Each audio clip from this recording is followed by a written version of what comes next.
bos. Oke, selamat datang kembali di channel saya, si Korek Merah. Salam rahayu, rahayu, rahayu. Assalamualaikum warahmatullahi wabarakatuh. Salam sejahtera buat kita semua. Semoga semuanya sehat-sehat ya. Amin. Dan kali ini saya akan membahas reaction nih, tentang yang lagi heboh nih, lagi viral-viral banget, tentang Mbak Yu. Mbak Yu, bener Mbak Yu, tulisannya gimana sih? Mbak Yu. Coba di editor tolong tulisin di layar kamera nih, biar jelas namanya yang bener siapa. Dia juga YouTuber kayaknya ya. Dan saya akan mereaksi. Dia sampai bikin video klarifikasi dari video sebelumnya, dan itu jadi viral banget ya, bener-bener rame dan banyak yang menyorot ya, banyak banget yang menyorot, sampai artis, seleb maksud saya, selebriti direak juga, ada yang sampai kritik keras banget.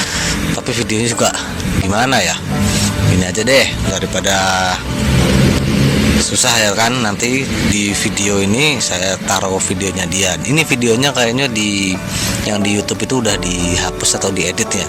Jadi yang bagian yang saya tampilkan ini kayaknya udah dihapus, diedit, dipotong supaya bagian itu nggak ada. Tapi saya dapat videonya, saya berhasil dapat videonya. Nanti saya tampilkan di layar ya. Di sini saya sifatnya netral.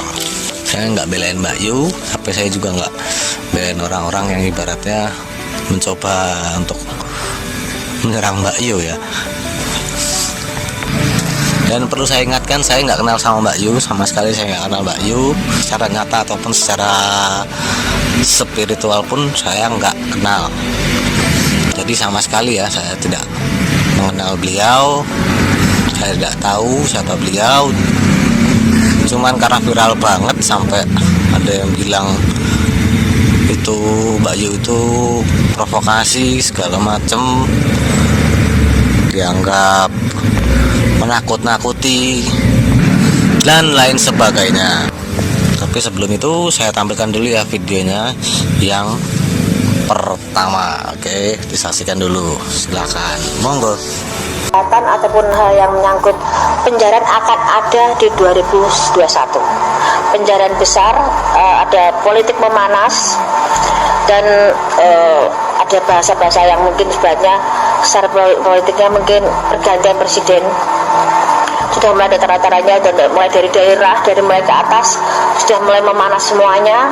Memang akan ada pergantian, tapi dimulai dengan adanya penjarahan, keributan, hal yang sudah diupayakan pemerintah untuk meredam semuanya memang bisa, tapi tidak bisa maksimal dengan banyaknya pro dan kontra pemerintahan sekarang.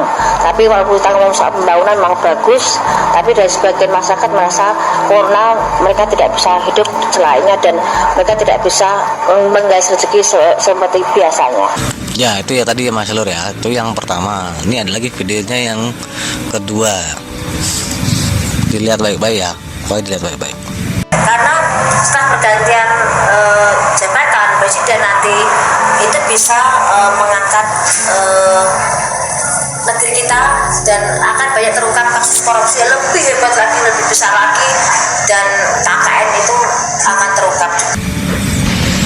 Ya itu yang kedua tadi ya. Sekarang yang ketiga, sekarang dilihat ini yang ketiga ini klarifikasi dari dia sendiri.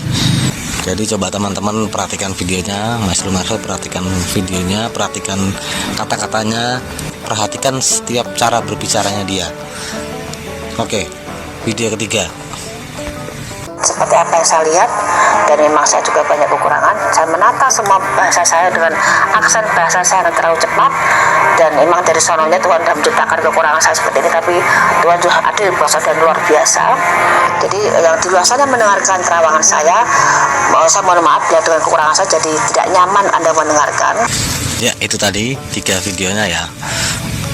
Jadi gimana kesimpulan Mas Lur dari cara dia berbicara? Ya gimana, ayo. Menurut saya dia berbicara itu memang tanpa video yang dia klarifikasi pun itu saya sudah dapat menyimpulkan kalau dia emang kalau ngomong tuh kecepatan, tanda titik dan koma itu kayak langsung ditabrak gitu loh. Dan memang mungkin cara bicaranya seperti itu. Ya sama, saya juga seperti itu soalnya. Mirip-mirip juga saya seperti itu. Jadi saya menarik beberapa kesimpulan ya dari video-video tadi. Yang pertama itu kesalahan penyampaian. Yang saya tangkap dari video pertama, akan ada demo yang isi demonya itu bermaksud untuk menurunkan presiden, bukan presiden yang lengser jabatan. Seperti yang saya bilang tadi, titik koma. Seharusnya mungkin dia bilang itu, kan dia bilang pergantian jabatan presiden nanti itu bisa apa gitu kalau nggak salah tadi itu.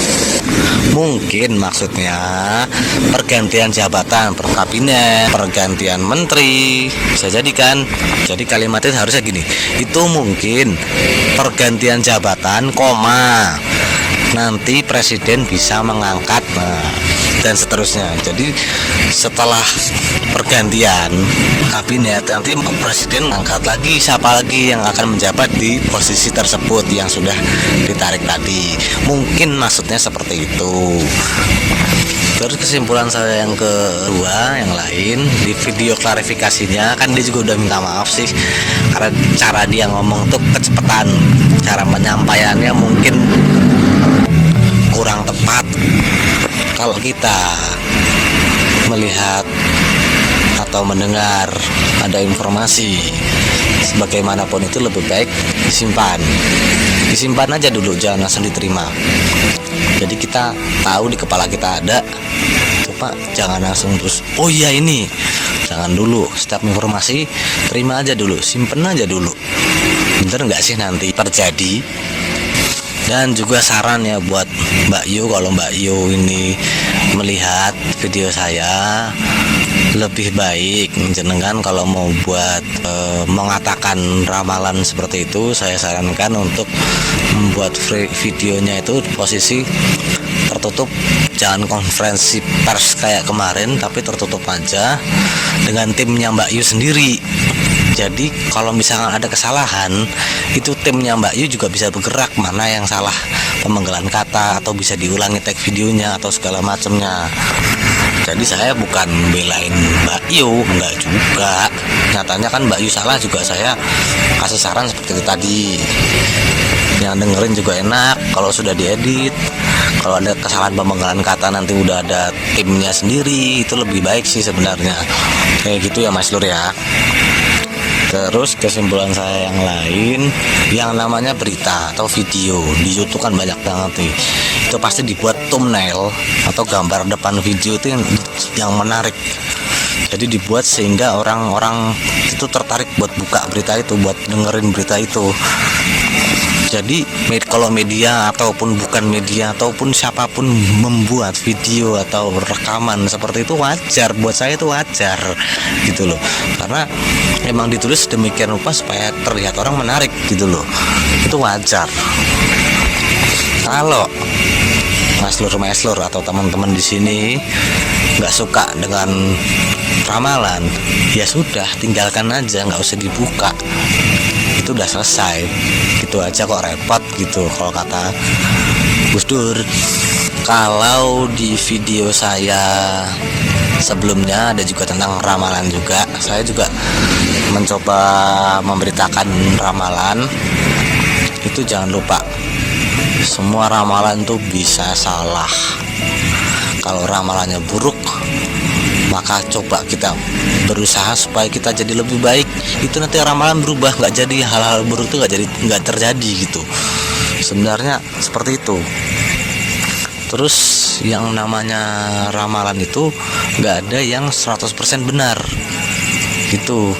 Kecuali satu sih, ada sih yang bisa ngeramal 100% benar tuh. Ini ngomong-ngomong jadi gelap ya. Oh, lampu taman dimatiin saudara-saudara, sepi jadinya, gelap. Ya, kembali ya. Jadi hanya satu orang di dunia, hanya satu orang manusia itu yang bisa meramal 100% benar, yaitu si Satrio Piningit. atau SP yang saya sebut-sebut dan saya bahas-bahas di channel saya.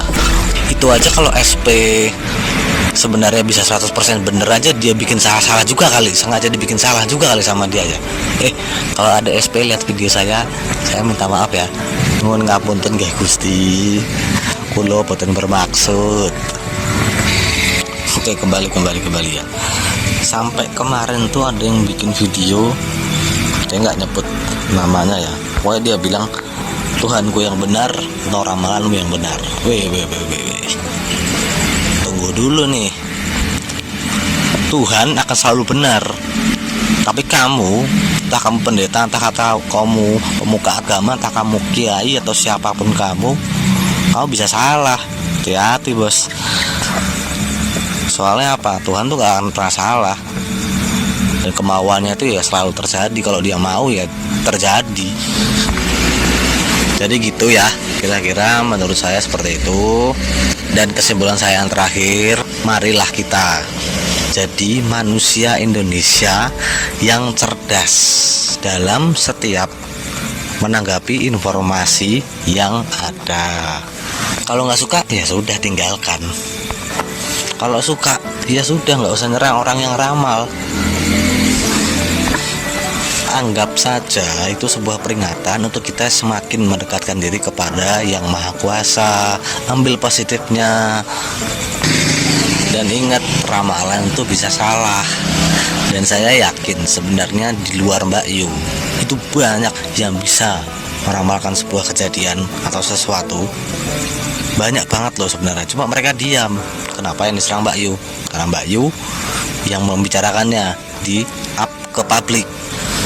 Jadi kalau udah ada seperti itu, melihat ada ramalan yang kayaknya kok ada kekacauan segala macam, bahkan pergantian presiden segala, terima aja informasinya gitu.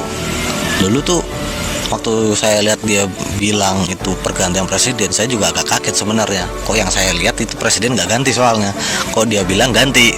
Akhirnya saya telusuri lagi, saya lihat lagi videonya secara utuh, bahkan tanpa dia mengklarifikasi pun saya udah lihat kalau dia emang cara ngomongnya kurang pas untuk didengar oleh banyak orang. Soalnya kan yang publik ini kan nilainya kan banyak sekali, publik dari sudut pandang yang berbeda-beda kan pastinya. Dan saya pribadi mengajak, mari kita jadi manusia Indonesia yang cerdas. Oke, sekian dulu dari saya.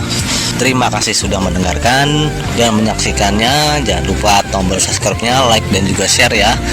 Dan akhir kata, saya pamit, si Korak Merah pamit. Wassalamualaikum warahmatullahi wabarakatuh. Salam rahayu.